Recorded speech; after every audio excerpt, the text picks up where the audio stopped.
በስመ አብ ወወልድ ወመንፈስ ቅዱስ አሃዱ አምላክ አሜን። በመላው ዓለም የምትገኙ ክርስቲያኖች ሰላም እግዚአብሔር ከሁላችን ጋር ይሁን። እንደምን አላችሁ? ይህን ትምህርት የምትከታተሉ በጠቅላላ የአብ ጸጋ፣ የወልድ ቸርነት፣ የመንፈስ ቅዱስ ኅብረት አንድነት በሁላችን ላይ አድሮ ይኑር። የእመቤታችን የቅድስተ ቅዱሳን የድንግል ማርያም አማላጅነት አይለየን። ይችን ሰዓት የሰጠን እግዚአብሔር የሱን ምስጢር እንድናውቅ የረዳን የሚረዳን እግዚአብሔር የነቢያት የሐዋርያት የሊቃውንቱን ጉባኤ የባረከ እግዚአብሔር የኔና የናንተንም ይባርክልን። በተከታታይ የምንመለከተው ትምህርት ይኖረናል። ይህም በነገረ መለኮት በሚል ነው። በነገረ መለኮት ተከታታይ የሆኑ ትምህርቶችን እናይና ከዛ በመቀጠል ደግሞ ነገረ ክርስቶስ ነገረ ስጋዌን በዛው ቀጥለን እንመለከታለን። በመጀመሪያ ግን አጠቃላይ ነገረ መለኮትን ወይም አምልኮተ እግዚአብሔርን በተመለከተ የምንመለከታቸው ዋና ዋና የዓለም አስተሳሰቦች ይኖራሉ። እነዚህ አስተሳሰቦች በእምነት ላይ የተደገፉ አስተሳሰቦች ናቸው። ይልቁንም እግዚአብሔርን በማመን እና ባለማመን ላይ። ስለዚህ በዚህ ውስጥ በተከታታይ የምናየው መጀመሪያ ኤቲዝም እግዚአብሔር አምላክ መንፈሳዊ አካል የለም የሚሉ የነሱን አስተሳሰብ እንመለከታለን። በመቀጠል ፓንቴይዝም እንመለከታለን።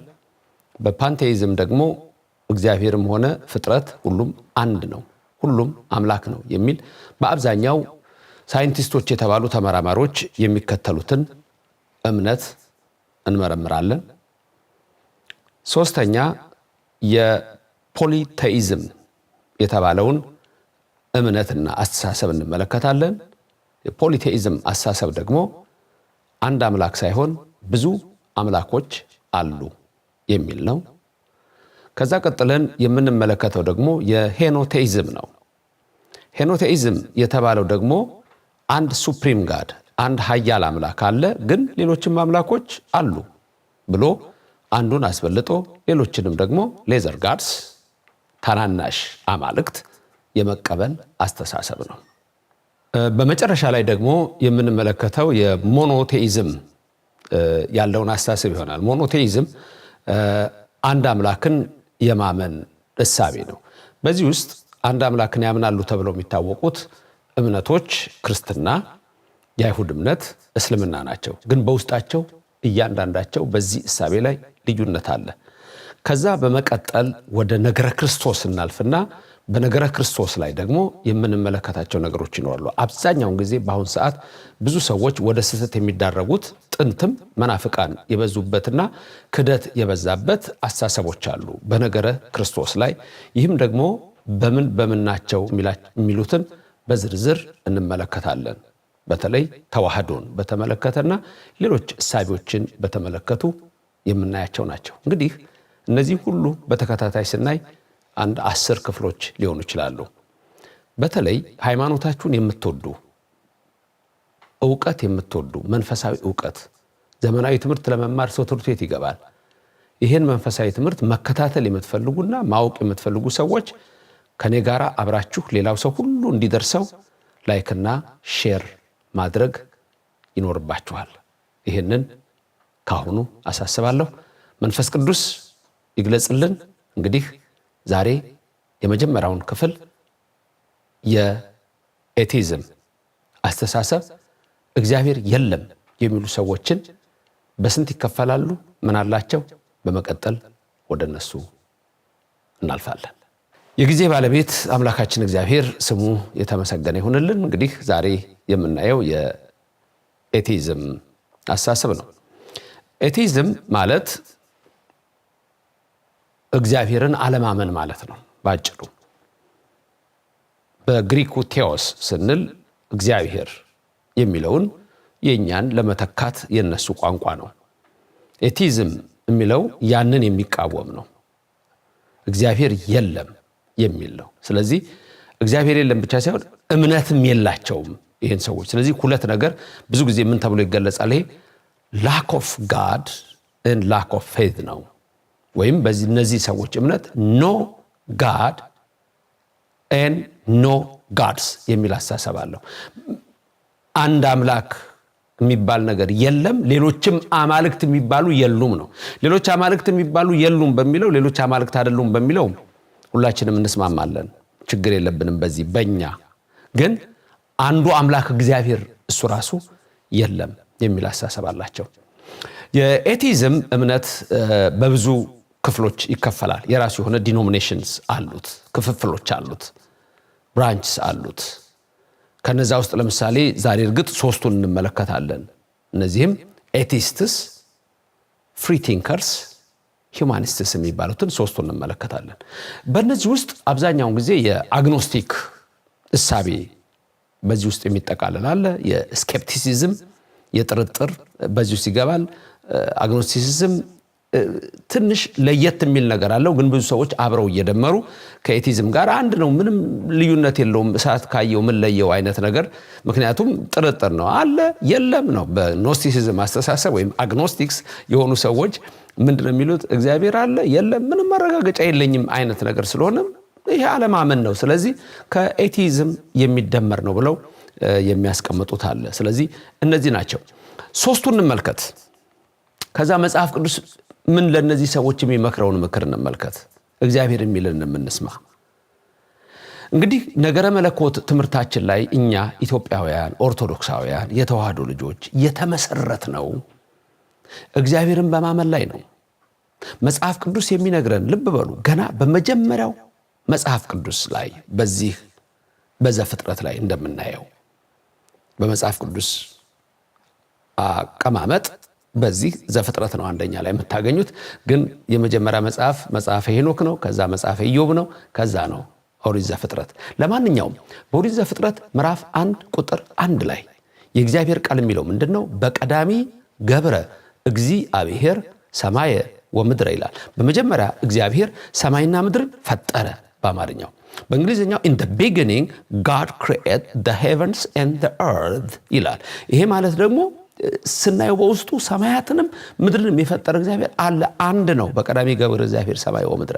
ስለዚህ ሲጀምር የመጽሐፍ ቅዱስ ክፍል ሲጀምር ኦሪት ዘፍጥረት ምዕራፍ 1 ቁጥር 1 ሲጀምር ምን ብሎ ነው የሚነግረን? እግዚአብሔር አለ፣ ይህን ሰማይ የዘረጋ እግዚአብሔር አለ፣ ሰባቱን ሰማያት የሰራ እግዚአብሔር አለ፣ ምድርን የመሰረተ እግዚአብሔር አለ ብሎ ነው የሚነግረን። ስለዚህ በዚህ መንገድ ነው። በተለይ የኢትዮጵያ ኦርቶዶክስ ተዋሕዶ ቤተክርስቲያን ደግሞ እምነት ጥልቅ ነው። እንዴት ጥልቅ እንደሆነ ትንሽ ነገር ልንገራችሁ። ጥቅሱን ይዩት። ምን እንደሚለው?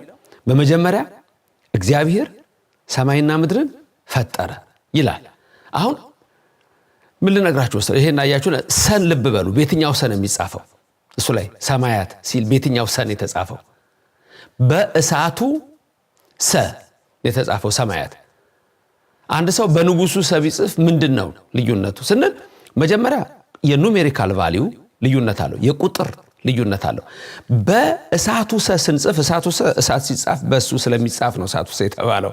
ለማንኛውም ሰማያት የሚለው ነው። ሰማያት ብዙ ጊዜ የሰማችሁት ስንት ሰማያት የሚል ነው? 7።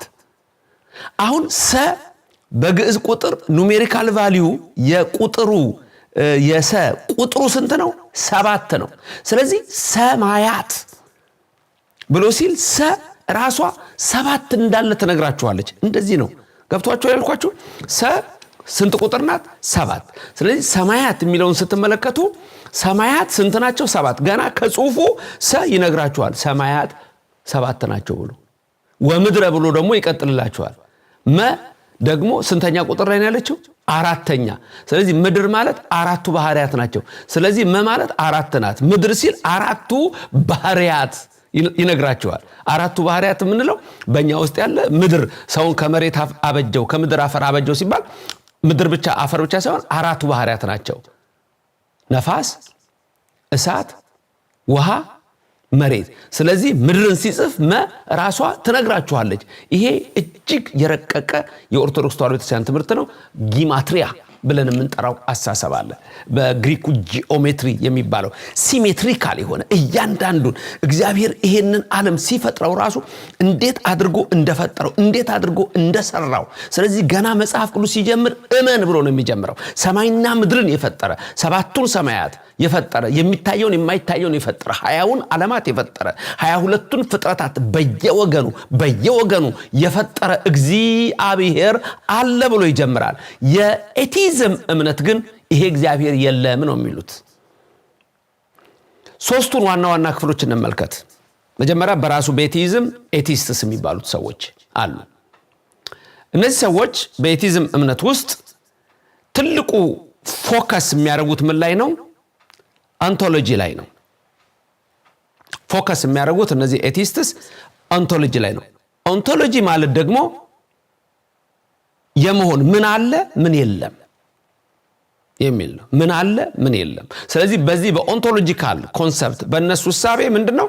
ፍጥረት አለ ፈጣሪ ግን የለም ነው። በቃ ኦንቶሎጂካል የነሱ ቪው ይሄ ነው። የነሱ ወርልድ ቪው የኤቲስትስ ወርልድ ቪው ፎከስ ኦን ኦንቶሎጂ ነው። ኦንቶሎጂ ማለት ደግሞ what exists and what doesn't exist ነው። ስለዚህ ይሄ ዓለም አለ ፈጣሪ ግን የለውም። ወደ ክደት ውስጥ ይገባሉ። እነዚህ ሰዎች እንዳልኳችሁ የኦንቶሎጂካል አስተሳሰባቸው ስለምን እንደሚያወሩት የናቹራል ኤግዚስተንስ አለ፣ የተፈጥሮ መሆን አለ፣ አካል አለ፣ ግን ኖ ጋድ ኦር ኖ ጋድስ። ይሄን ዓለም የፈጠሩ አማልክት የሚባሉ የሉም፣ አምላክ የሚባል የለም። ቅድም እንዳልኳችሁ እኛ ጋድስ በስሞል ጂ ነው የሚጻፈው። ጋድስ ሲጻፍ ጋድ በስሞል ጂ፣ እንደዛ ከሆነ እግዚአብሔርን አያመለክትም። በካፒታል ጂ ሲሆን እግዚአብሔርን ያመለክታል። ስለዚህ እግዚአብሔርም የለም ሌሎች አማልክትም የለም በሚል አጠቃላይ አምላክ ተብሎ የሚጠራ ነገር የለም። አንድ እግዚአብሔር የለም፣ ሁለት መንፈሳዊ አካል የሚባል ሌላ ኃይል የለም፣ ኃያል እግዚአብሔር የለም፣ በዚሁ ደግሞ ሌሎች አማልክት የሚባሉ ምንም እምነት የሚባል ነገር የለም የሚል አስተሳሰብ ያላቸው ናቸው። እነዚህ ኤቲስትስ ናቸው። በኤቲዝም አስተሳሰብ ውስጥ ያሉ ናቸው። ሁለተኛዎቹ ፍሪ ቲንከርስ ይባላሉ። እነዚህ ፍሪ ቲንከርስ ደግሞ ፎከስ የሚያደርጉት ኤፒስቴሞሎጂካል ኮንሰፕት ላይ ነው፣ ኤፒስቴሞሎጂ ላይ ነው። ኤፒስቴሞሎጂ ማለት ምን ማለት ነው? ኦንቶሎጂ ቅድም አለ የለም የመሆን ብያቸዋለሁ። ኤፒስቴሞሎጂ ደግሞ ናሌጅ ነው፣ ዕውቀት ነው። ስለዚህ ፍሪ ቲንከርስ የሚባሉት በኤቲዝም ውስጥ ያሉ ነፃ አሳቢያን እንደማለት ነው። እንደፈለኩት አስባለሁ፣ እንደፈለኩት እናገራለሁ፣ አንደበቴን የሚቆጣጠር የለም፣ አይምሮዬን የሚቆጣጠር የለም፣ እግዚአብሔር የሚባል ነገር የለም፣ አማልክት የሚባሉ ነገሮች የሉም በእነሱ እሳቤ። ስለዚህ ፎከስ ኤፒስቴሞሎጂካል። በዚህ ደግሞ እነሱ ትልቁ ነገር how we obtain knowledge ነው። ትልቁ ነገራቸው ዕውቀትን በመያዝ እንዴት ዕውቀትን አገኛለሁ በማለት በዛ መንገድ የሚሄዱ ናቸው እንጂ እግዚአብሔር የሚባል የለም። ዕውቀት ነው መሰረቱ። ለነሱ ማወቅ ነው፣ በዛ ላይ የተመሰረተ ነው። ለነዚህ ሰዎች ትልቁ ነገር ሳይንስ ነው። ኤፒስቴሞሎጂ ስንል አሁን ዕውቀት ሳይንስ ማለት ነው። ስለዚህ ፍሪ ቲንከርስ እግዚአብሔር የለም ብለው የሚደገፉት በምን ላይ ነው? በሳይንስ ላይ ነው። ሳይንስ and reason are the best tools። በእነሱ እሳቤ ሳይንስ ሪዝን ትልቁ ቁልፍ ነገር ትልቁ መሳሪያ እሱ እንጂ እግዚአብሔር የሚባል አምላክ የለም የሚል ነው። ወደ ሶስተኛው እንለፍ። ሁማኒስትስ። ሶስተኛዎቹ እንዳልኳችሁ የኤቲዝም ዋና ክፍሎች ሁማኒስትስ የሚባሉ ናቸው። ሁማኒዝም ዝም ብሎ ቃሉን ስታዩት እንደው የሰውነትን ነገር የሚያስብ ይመላችሁ። ብዙ ጊዜ ሁማኒቲ እንደዚህ እየተባለ ሲነገር ይሄኛው በማያምኑ ሰዎች በኤቲዝም አስተሳሰብ ስለ ሰዎች ማሰብ ሳይሆን እግዚአብሔር የለም ከእግዚአብሔር ውጪ ራሴ ጥሩ መሆን እችላለሁ የሚል ነው። ፎከስ የሚያደርገው ይሄኛው የኤቲዝም ብራንች ፎከስ የሚያደርገው ኤቲክስ ላይ ነው። እነዚህ ነገሮች ፍልስፍና ናቸው። ኤቲክስ ላይ ፎከስ የሚያደርገው ምንድነው? how we should behave ነው። በምን መልክ ነው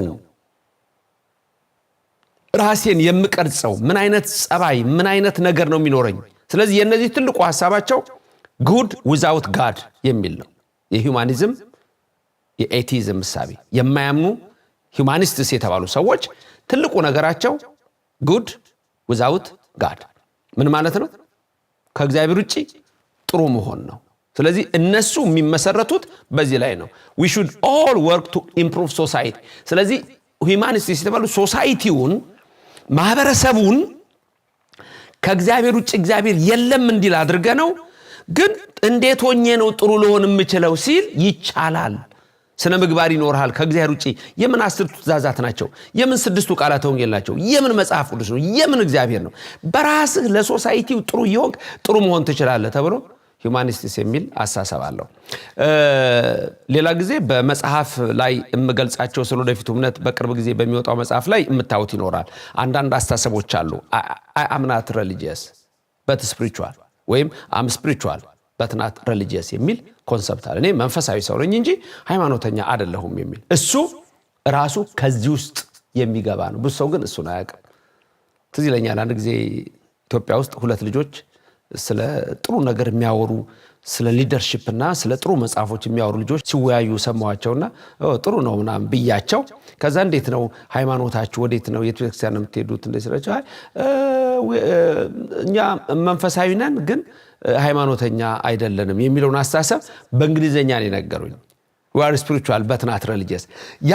አውቃችሁታል ያንን ብያቸው ነበር ሳናግራቸው። አውቃችሁታል ስላቸው ይሄ እኮ ማለት ነው ስላቸው አያውቁትም።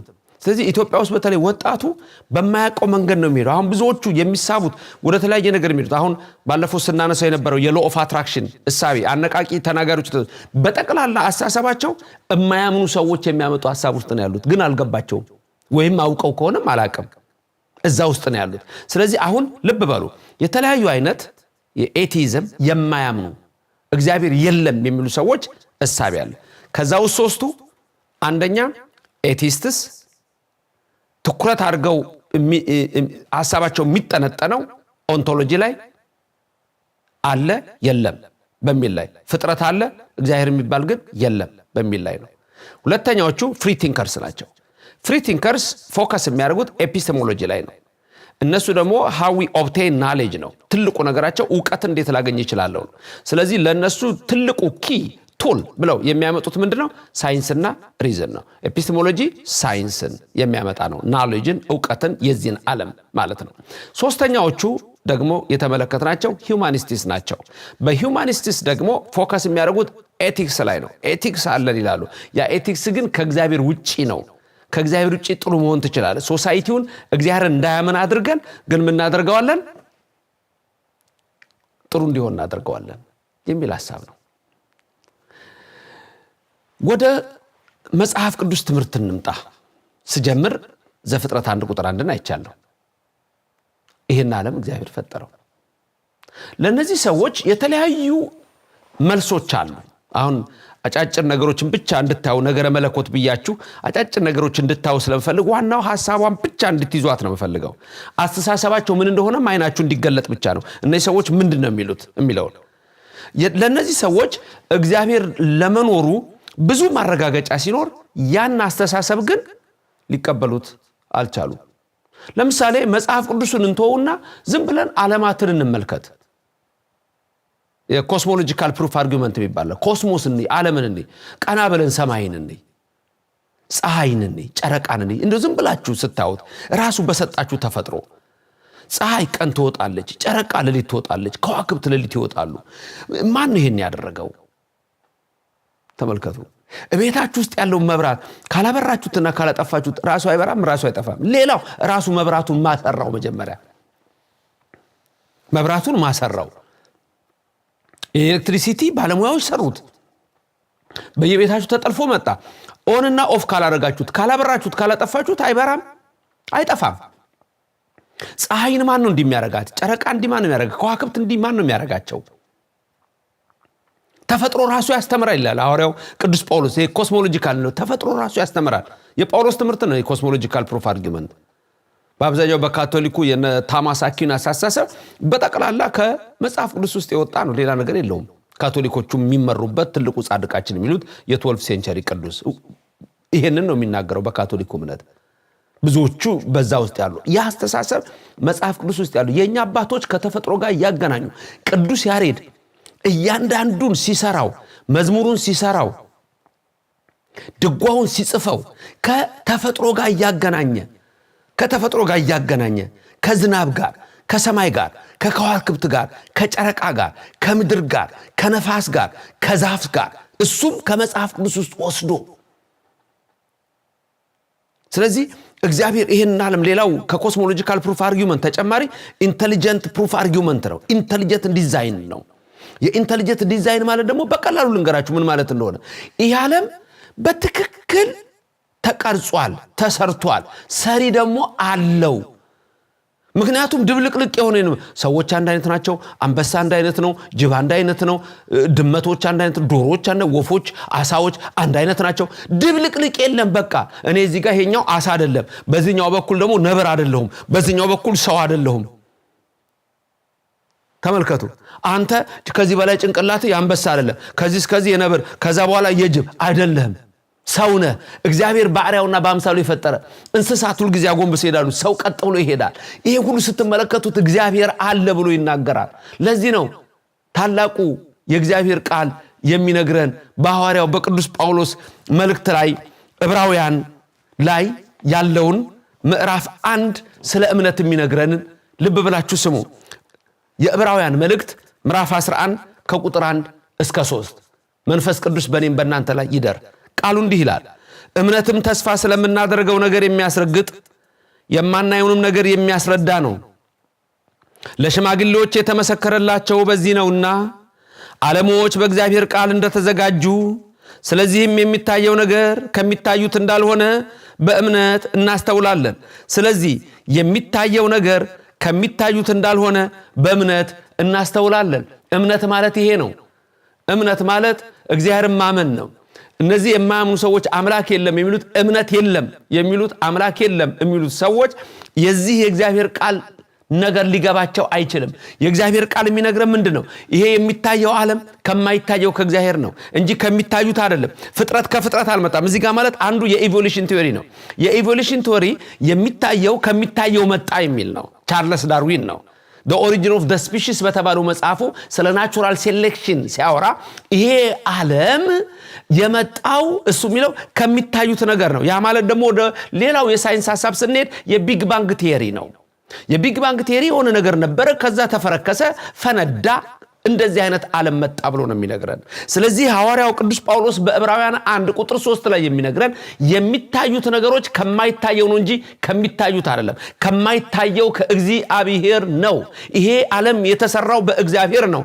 ራሱ በራሱ የመጣ አይደለም ራሱ በራሱ የተፈጠረ አይደለም እግዚአብሔር ይሄንን ዓለም ሁሉ አዘጋጀው ብሎ ሐዋርያው ቅዱስ ጳውሎስ ይነግረናል ስለዚህ ኤቲዝም አስተሳሰብ እግዚአብሔር የለም የሚሉ ሁለት እምነት የለም የሚሉ የነዚህ ሰዎች አስተሳሰብ ይህ ዓለም ከየት መጣ ለሚለው ብቁ መልስ መስጠት አይችሉም ስለራሳቸው መስጠት እንኳን የማይችሉበት ደረጃ ነው እንደነዚህ አይነት ሰዎችን ታላቁ ቅዱስ ጻድቅ ትዕግስተኛው ኢዮብ ብዙ ነገር ስላየ የሚመክረው ምክር አለ ይህም በኢዮብ ምዕራፍ 12 ቁጥር 7 ጀምሮ ያለው ቃል ነው እግዚአብሔር ይግለጽልን እመቤታችን አትለየን እንዲህ ይላል ጻድቁ ኢዮብ በረከቱ ይደርብን አሁን ግን እንስሶችን ጠይቅ ያስተምሩሃል የሰማይን ወፎች ጠይቅ ይነግሩህማል ወይም ለምድር ተናገር እርሷም ታስተምርሃለች የባህርም አሶች ይነግሩሃል የእግዚአብሔር እጅ ይህን እንዳደረገ ከነዚህ ሁሉ የማያውቅ ማን ነው ተመልከቱ እንስሳት ሁሉ እግዚአብሔርን ያውቁታል አዕዋፍ እግዚአብሔርን ያውቁታል አሳት ወይም ማሶች እግዚአብሔርን ያውቁታል ምድር ታውቀዋለች ሰማይ ያውቀዋል ስለዚህ ይሄንን ስንመለከት እግዚአብሔር እንዳለ ይነግረናል ነገረ መለኮት ማለት እግዚአብሔርን በማምለክ መጽናት አምላክ አለ ብሎ በማመን መጽናት ይሄንን ነው መጽሐፍ ቅዱስ የሚነግረን ስለዚህ ክርስቲያኖች ይሄ ዓለም ዝም ብሎ አልመጣም ሰማይና ምድርን እኛ ሁሉ ጊዜ የምንለው አለ ሰማይን ከነግሱ ምድርን ከነልብሱ የፈጠረ አምላክ እያንዳንዱ ነገር ፈለካት እመቃት ሙፃ ነፋሳት አየራት ምህዋረ ከዋክብት እነዚህ እስከታች በቃ መቀመቃት ነው እስከታይ ድረስ እስከላይ ድረስ ይሄን ሁሉ የሰራ እግዚአብሔር አለ። ይሄ ዓለም ዝም ብሎ የመጣ አይደለም። አንድ ወንዝ ውሰዱ፣ የአባይን ውሃ ውሰዱ፣ ከተፈጠረ ጀምሮ ይፈሳል፣ ሄዶ ሜዲትራኒያን ባህር ይገባል። አዋሽ ወንዝን ውሰዱ፣ በአገራችን ከተፈጠረ ጀምሮ ይፈሳል፣ ሄዶ አፋር አሸዋ ውስጥ ይገባል። አይደንቅም? ራሱን የቻለ ረቂቅ ሚስጥር እንዳለው ነግራቸዋል። እዚህ ጋር ያለው ትርጉም ራሱ ረቂቅ ነው። ውሃው ራሱ እንዴት በውስጥ በኩል እግዚአብሔር እንዴት እንደሚያስተላልፈው ሪሳይክል የሚባለው ነገር እግዚአብሔር ይሄንን ድንቅ አድርጎ ሰራው፣ ግሩም አድርጎ ሰራው። ዳዊት ልበ አምላክ ምን ይላል? ግሩም ሆኜ ተፈጥሬያለሁና አመሰግንሃለሁ ይላል። ግሩም ሆኜ ተፈጥሬያለሁና አመሰግንሃለሁ። ስለዚህ ወገኖች አትሳቱ። እግዚአብሔር አለ፣ አትሳቱ። ፈጣሪ አለ፣ አትሳቱ። ይሄንን ዓለም የሰራለ ሰርቶ የሚመግብ ነው። ደግሞ ፈጥሮ የሚገዛ ነው። ፈጥሮ የሚገዛ ማለት የሚመግብ፣ ፀሐይን ጨረቃን የሚያወጣ። ስንዴው ከየት መጣ? ገበሬው ዘርቶ ከየት መጣ? መጀመሪያ ሙዙን ማን አብስሎ አመጣው? ብርቱካኑን ማን ነው እንዲህ ያደረገው? ፀሐይን ማን ነው የሚያወጣ? ጨረቃን ማን ነው የሚያመላልስ? አንተንስ እስትንፋስ ሰጥቶ ስም ሰጥተው ኦክሲጅን አልከው። ካርቦን ዳይኦክሳይድ አስገባን አስወጣን። ያ ደግሞ ወደ እንስሳት ይሄዳል። እንስሳት ካርቦን ዳይኦክሳይድ ይወስዱና ኦክሲጅን ያስወጣሉ። ይሄ ሰርኩሌሽን ከየት መጣ ብለህ መመርመር ነው። ስለዚህ እግዚአብሔር የለም የሚሉ ሰዎችን መጽሐፍ ቅዱስ ተመለሱ ይላል። ሰነፍ ይላቸዋል። መዝሙረ ዳዊት 18 ቁጥር 1 ሰማያት የእግዚአብሔርን ክብር ግብርም ይናገራሉ ይላል። ክብሩንም ግብሩንም ይናገራሉ ሰማያት። ተመልከቱ። መዝሙር 13 ቁጥር 1 ላይ ደግሞ ይብል አብድ በልቡ አልቦ እግዚአብሔር። ሰነፍ በልቡ ምን ይላል? እግዚአብሔር የለም ይላል። ሰነፍ አትሁኑ። እግዚአብሔር አለ፣ እመኑት። ሰማይና ምድርን የዘረጋ የሚታይና የማይታየውን ሁሉ የፈጠረ እግዚአብሔር አለ። ስሙ ለዘላለም የተመሰገነ ይሁን። የማያምኑ ሰዎች አሳሰብ ባጭሩ ይሄንን አየን። ተመልሼ ስለ ፓንቴይዝም ስመጣ ሁሉም አምላክ ነው ስለሚሉ ተጨማሪ ነገሮች እዛ ላይ ደግሞ እናያለን። ለዛሬ ግን አበቃው። አነሳስቶ ላስጀመረን አስጀምሮ ላስፈጸመን ኃያል አምላክ ክብር ምስጋና ይግባው።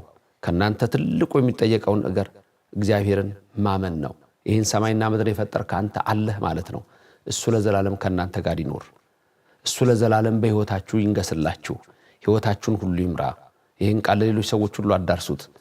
ይህን 10 የሚሆኑ ክፍሎች በመከታተል ሁላችሁም እንድትማሩ ፈልጋለሁ። ሌላም ሰው እንዳልኳችሁ አድርሱት። ልዑል እግዚአብሔር ይባርካችሁ፣ ፊቱንም ያብራላችሁ።